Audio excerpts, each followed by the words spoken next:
Halo semuanya, pernah nggak sih ngebayangin punya tanaman di rumah yang daunnya keriting, hijau mengkilap, dan pas dikunyah mentah-mentah tuh kerasa renyah banget? Nah, di penjelasan kali ini kita bakal kupas tuntas soal bayam Brazil. Buat kalian yang pengen punya stok sayur organik seumur hidup, tanpa perlu ribet mikirin perawatannya, wah kalian ada di tempat yang pas banget, mari kita mulai. Coba diresapi kalimat ini. Sekali tanam, kalian bisa panen seumur hidup. Serius, ini tuh bukan sekedar bahasa marketing doang. Buat kita-kita yang tangannya mungkin sering bikin tanaman mati, ada kabar baik nih. Tanaman ini tuh bener-bener kebal, susah matinya, tahan banting dari serangan hama, dan sama sekali nggak butuh lahan luas. Cukup kasih dia sedikit ruang di sudut teras atau balkon rumah, dan sebagai gantinya, dia bakal ngasih kalian suplai sayuran organik terus-terusan. Oke, alur obrolan kita hari ini simpel aja. Kita bakal bahas alasan kenapa harus pilih bayam Brazil, persiapan media tanamnya, gimana proses tanam langkah demi langkah, rahasia bikin daunnya super rimbun, dan pastinya cara panen yang benar. Langsung aja kita masuk ke bagian pertama, kenapa sih bayam Brazil ini spesial banget? Secara ilmiah, dia punya nama Alternanthera sisu. Cara tumbuhnya tuh unik banget loh. Alih-alih tumbuh tinggi menjulang ke atas, dia tuh malah menjalar dan ngebentuk semacam semak pendek yang cantik banget. Dan yang paling luar biasa, tanaman ini mendedikasikan 100% energinya cuma buat produksi daun-daun baru yang segar. Gak ada ceritanya dia buang energi buat hal lain. Coba deh kita bandingin sama bayam cabut lokal yang biasa kita beli di pasar. Bayam lokal itu, kalau kalian telat panen sedikit aja, dia bakal cepet banget berbunga. Nah, kalau udah berbunga, tekstur daunnya bakal langsung berubah jadi alot, kaku, dan jujur aja, udah nggak enak dikonsumsi. Tapi bayam Brazil, dia ini jarang banget berbunga. Dia benar-benar mendedikasikan seluruh siklus hidupnya buat mempertahankan tekstur daun yang lembut terus-menerus. Jadi, ada 3 alasan utama kenapa kalian wajib nanam ini. Selain karena nggak gampang berbunga tadi, nutrisinya itu loh juara. Syarat banget sama zat besi, vitamin C, dan antioksidan yang krusial banget buat imun kita. Tapi, yang jadi primadona sebenarnya adalah dia aman dimakan mentah. Buat kalian pecinta lalapan atau salad, ini sih bener-bener penyelamat. Nggak ada tuh tekstur berlendir kayak bayam rebus biasa, murni cuma sensasi renyah yang menyegarkan di mulut. Lanjut ke bagian kedua ya, kita bahas persiapan stek dan racikan media tanamnya. Kalian tahu nggak, kita bahkan nggak butuh biji buat mulai nanam ini. Gampang banget, cukup pakai sisa batang sayur dari pasar atau minta sedikit dari tetangga. Tapi ingat kuncinya ada di sini, pilih batang yang udah agak tua. Ciri-cirinya gampang banget dikenali, warnanya hijau tua atau agak sedikit kecoklatan. Jangan sekali-kali pakai pucuk muda yang bertekstur lembek ya, soalnya batang yang kayak gitu bakal susah banget buat ngeluarin akar dan malah rentan membusuk. Nah, tolong catat dan ingat baik-baik rasio mas ini. 1:1:1. Ini tuh bener-bener resep rahasia buat bikin rumah yang paling nyaman buat bayam Brazil. Tanaman ini tuh lumayan rakus loh. Dia butuh banget tanah yang gembur dan pastinya kaya akan nutrisi. 3 komponen dari rasio emas tadi itu apa aja sih? Pertama, tanah topsoil sebagai pondasi dasar tempat akarnya berpijak. Kedua, sekam bakar. Ini perannya vital banget, biar tanahnya nggak gampang padat dan mencegah akar tercekik pas kita siram air. Dan yang ketiga, pastinya kompos atau pupuk kandang buat sumber nutrisi utamanya. Campur aja ketiga bahan itu sampai rata, terus siapin pot diameter 20-30 cm yang pastinya punya lubang drainase bagus di bawahnya. Oke, sekarang kita masuk ke bagian ketiga.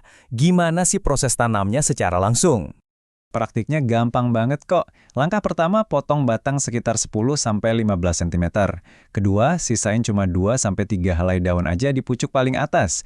Ketiga, nah ini lumayan penting, gundulin semua daun di bagian bawah batang. Kenapa kita harus repot-repot ngelakuin ini? Tujuannya murni biar tanaman nggak stres karena penguapan berlebih. Jadi seluruh sisa energinya bisa fokus 100% buat numbuhin akar baru. Terakhir, tancapkan sedalam 3-5 cm ke dalam tanah yang udah dibasahi tadi. Sini saya bagi sedikit tips rahasia. Jangan pernah nancepin cuma 1 batang sendirian di dalam pot. Tancepin aja langsung 3-5 batang sekaligus dalam 1 pot. Percaya deh, begitu akarnya mulai menjalar dan daun baru bermunculan, pot kalian bakal langsung meledak rimbunnya. Jauh lebih enak dipandang kan, daripada ngelihat 1 batang kurus kesepian di tengah pot yang gede. Terus, buat timeline nunggunya gimana? Aturan emas pertama setelah ditanam, jangan langsung dijemur di bawah terik matahari. Taruh dulu potnya di tempat yang teduh, tapi yang sirkulasi udaranya lancar. Dalam 5-7 hari pertama, kalian bakal mulai lihat tunas-tunas kecil yang imut bermunculan. Masuk hari ke-14, akarnya udah cukup kuat nih, dan dia siap dipindah buat menantang matahari penuh. Dan di minggu ketiga atau keempat, selamat, kalian udah siap buat panen perdana. Kita lanjut ke bagian 4. Ini dia rahasia perawatan optimal biar daunnya rimbun dan lebat. Biar panennya terus maksimal, ada 3 aturan emas pemeliharaan rutin. Pertama, urusan air. Bayam Brazil emang doyan banget minum, tapi bukan berarti dia suka berenang. Hindari genangan air yang bisa bikin akarnya busuk. Cukup siram 1-2 kali sehari. Kedua, kasih pupuk yang tinggi nitrogen, misalnya pupuk organik cair khusus daun setiap 2 minggu sekali, karena ya daun lah target utama kita. Dan yang ketiga, pangkas rutin alias pruning. Tolong banget, jangan pernah ngerasa kasihan pas motong tanaman ini. Aturan biologisnya buat bayam Brazil tuh sangat jelas. Makin sering dipangkas, dia justru makin bercabang dan makin rimbun.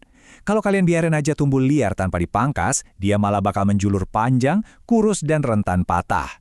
Jadi potong aja dengan tegas, dan dia bakal ngerespon dengan merubah dirinya jadi semak lebat yang mempesona. Akhirnya kita sampai di bagian 5. Cara panen yang bisa melipat gandakan hasil kalian. Ini nih kesalahan paling fatal yang sering banget dilakuin sama pemula. Nyabut tanaman ini sampai ke akar-akarnya layaknya panen bayam lokal. Duh, tolong jangan lakuin itu ya. Cara panen yang benar dan berkelanjutan itu adalah dengan menggunting pucuknya.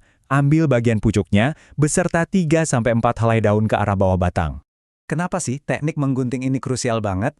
Karena rumusnya adalah kelipatan 2. Dari setiap 1 titik potongan yang kalian buat hari ini, cuma butuh waktu 1 minggu aja buat tanaman ini membalas kebaikan kalian dengan numbuhin 2 tunas baru yang segar. Kalian potong 1, dia ngasih 2. Ini adalah teknik panen yang secara harfiah melipat gandakan dirinya sendiri seiring waktu. Luar biasa kan?